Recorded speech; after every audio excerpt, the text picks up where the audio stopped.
Salut et bienvenue sur le tonneau et l'allumette. Aujourd'hui, j'ai envie de vous parler d'un film de monstre dont l'acteur principal n'est pas Gérard Depardieu. Non, la star de ce film, c'est lui. Aujourd'hui, je vais vous parler de Godzilla Minus One.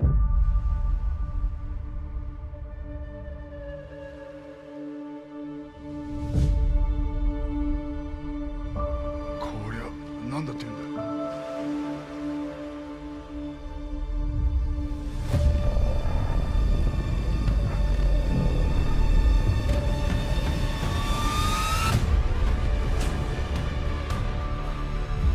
我々しかこの国の未来を切り開くことはできないんだ。あの怪物の生態は未知のことが多すぎてる。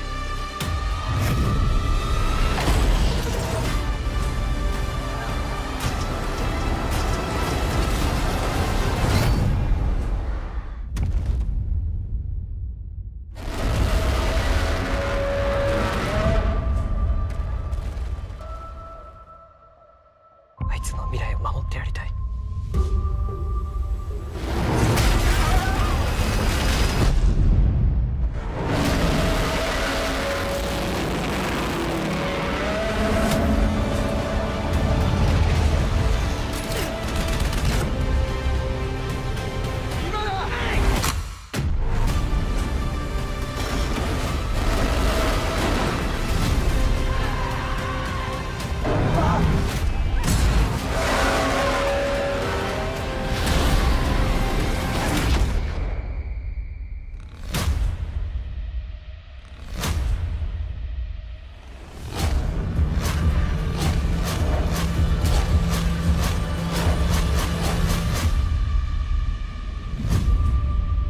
ゴジラマイナス1。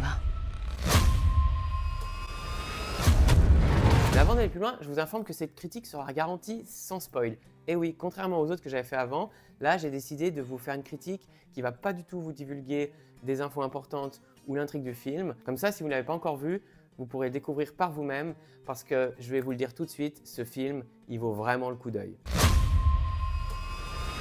Alors moi, à titre personnel, c'est vrai que Godzilla, c'est un monstre du cinéma que j'aime beaucoup. Et comme beaucoup de ma génération, vous avez sûrement été marqué par le film américain de Roland Emmerich, ou Roland Emmerich, je ne sais plus comment on dit, je crois que c'est Emmerich. Bref, la version américaine, vous savez, le Godzilla qui débarquait à New York avec Jean Reno, waouh. Et puis surtout, la musique top de Puff Daddy, quoi.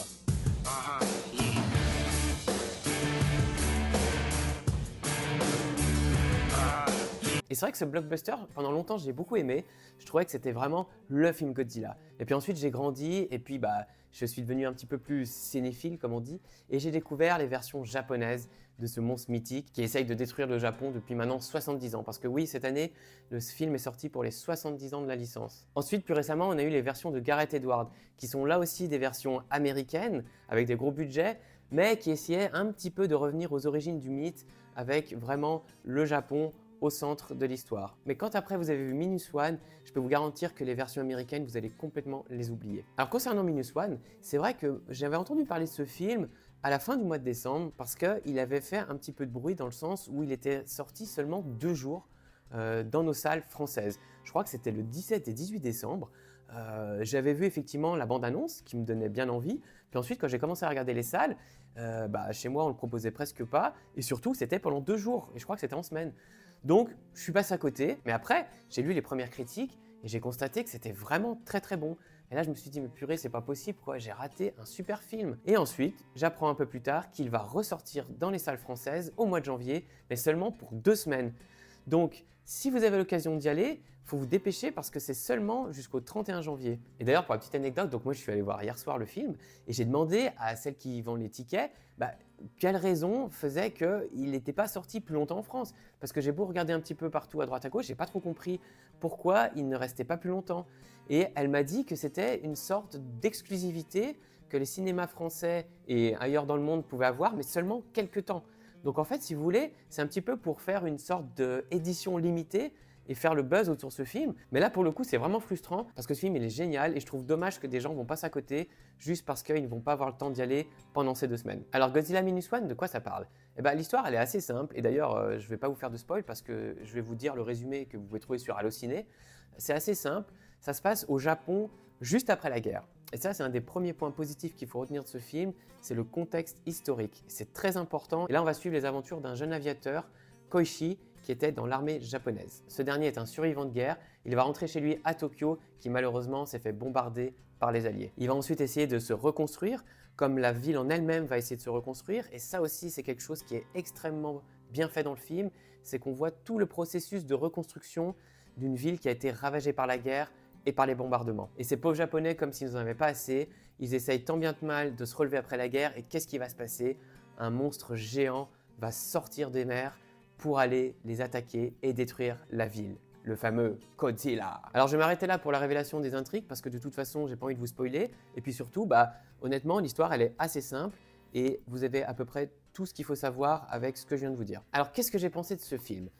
Eh bien, vraiment, j'ai trouvé que c'était l'un des meilleurs films de monstres et de guerre, c'est important, de ces dernières années. On sent vraiment que là, le réalisateur, il a complètement compris le sujet de Godzilla et surtout l'image qu'il essaye de renvoyer. Parce que finalement, les films américains qu'on a vus, c'était toujours la même chose, c'est-à-dire le monstre débarque dans une ville américaine, il détruit tout, et là, bam, on va sortir la puissance et l'arsenal américain, occidental, et on va dézinguer le monstre. Enfin, en tout cas, moi, c'est ce que j'ai retenu des anciens films. Ici, dans Minus One, on est complètement dans un autre registre, c'est-à-dire qu'effectivement, la bête est monstrueuse, la bête amène de la destruction et de la désolation, mais le Japon n'a plus vraiment la force de riposter parce qu'il se relève de la guerre seulement et il a été vraiment profondément diminué. Et finalement, le message qu'essaye de faire passer le réalisateur, c'est comment un pays et un peuple peut se relever après une guerre et surtout, comment fait-il pour riposter face à une seconde catastrophe qui arrive alors que lui-même est déjà sinistré. Et franchement, moi, ça m'a fait le parallèle un petit peu de ce qui s'est passé récemment en France avec ces terribles inondations où on voyait des maisons dans le nord qui étaient complètement inondées. Elles essayaient un petit peu de balayer comme ça l'eau qu'il y avait jusqu'au cou. Et une fois que ça commence à diminuer, bam, ils se reprennent une averse, des orages et l'eau recommence.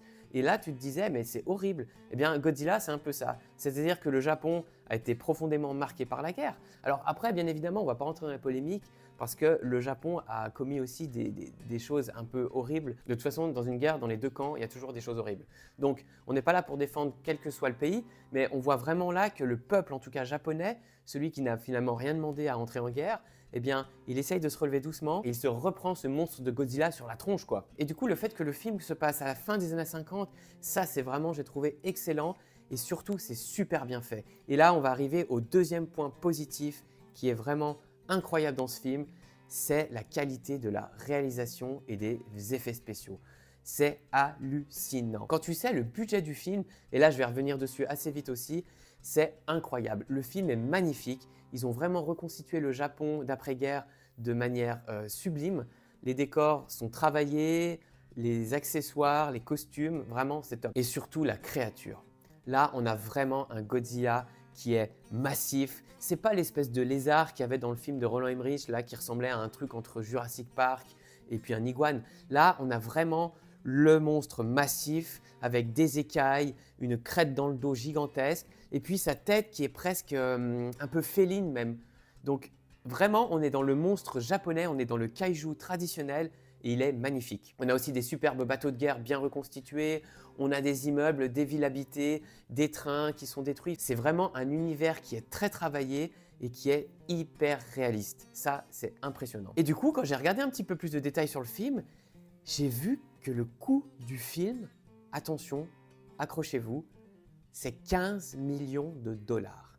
Le réalisateur a fait un film de destruction avec un monstre géant qui se passe après-guerre avec 15 millions de dollars. Et là, tu te dis, bon, ok, mais 15 millions, parce que finalement, toi et moi, on ne se rend pas vraiment compte de ce que ça représente. Le film de Gareth Edwards, donc le Godzilla qui est sorti il y a quelques temps, version américaine, il a coûté 160 millions, 10 fois plus.